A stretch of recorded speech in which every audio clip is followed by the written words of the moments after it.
ربي اشرح لي صدري ويسر لي أمري واحلل عقدة من لساني يفقهوا قولي.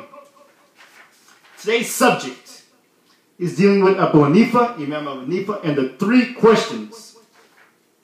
Many years ago, during the time of the Tabi'een, the generation of Muslims after the Sahaba, Baghdad was a great city of Islam.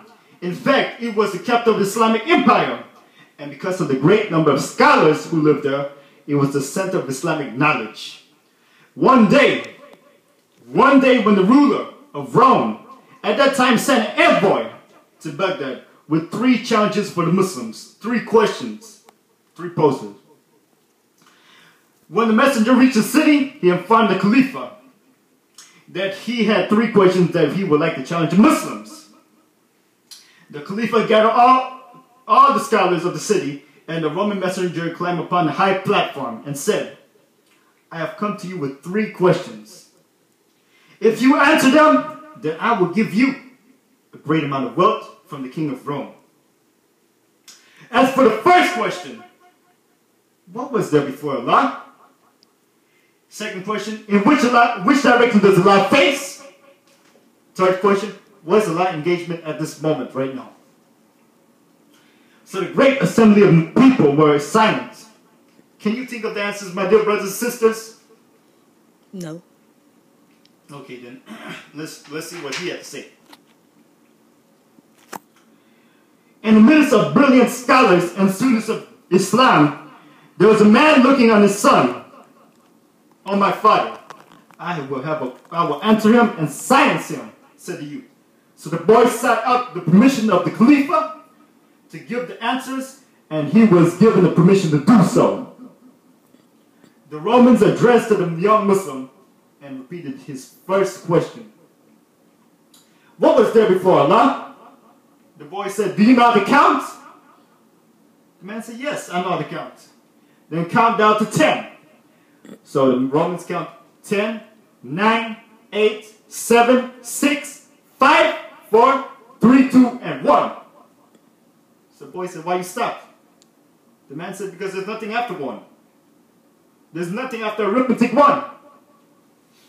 Well then, if there's absolutely nothing before the arithmetic 1, then how do you expect that there's something before the 1, who is absolute truth, the all eternal, the everlasting, the first and the last, the magnificent and the hidden?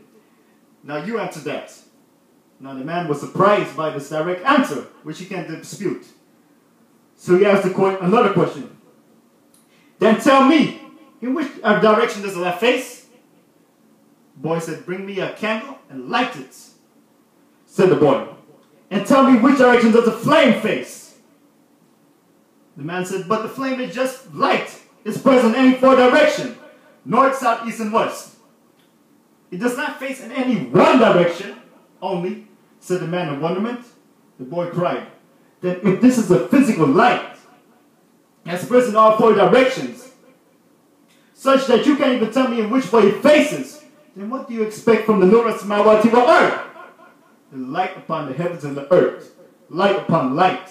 Allah faces all directions at all times. The Roman was stupefied and astounded that here's a young boy answering his challenges in such a way that he couldn't even answer or argue. So he desperately wanted to try his final question.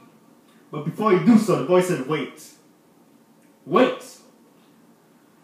You are the one asking the questions, and I'm the one giving the answers. It is only fair of you that you should come down to where I am, and I should go up to where you are.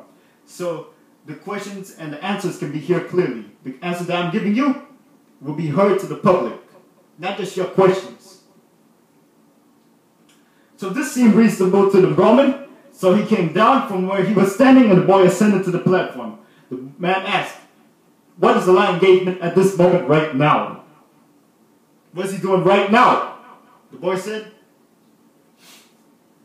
at this moment, when Allah founded a liar and a mocker upon this high platform, a liar and a mocker of Islam, he caused him to descend and brought him low.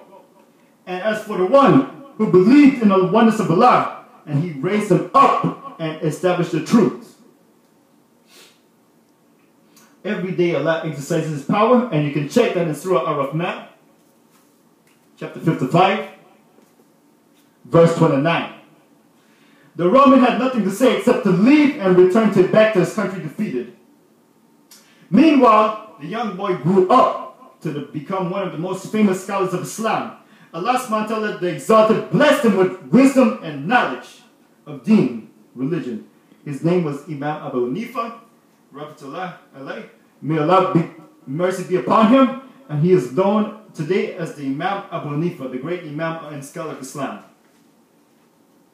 So brothers and sisters, please learn a piece of advice from this piece of information I shared with you about Imam Abu Hanifa, who is one of the 4 Imams of jurisprudence. Please spread it, the wisdom behind the story, because there can never be one before Allah. Because if you can't tell me that there's one before arithmetic one, how can you expect that there's one before the one who created that arithmetic one and everything that's in this earth? Allah is the first, and He will be the last.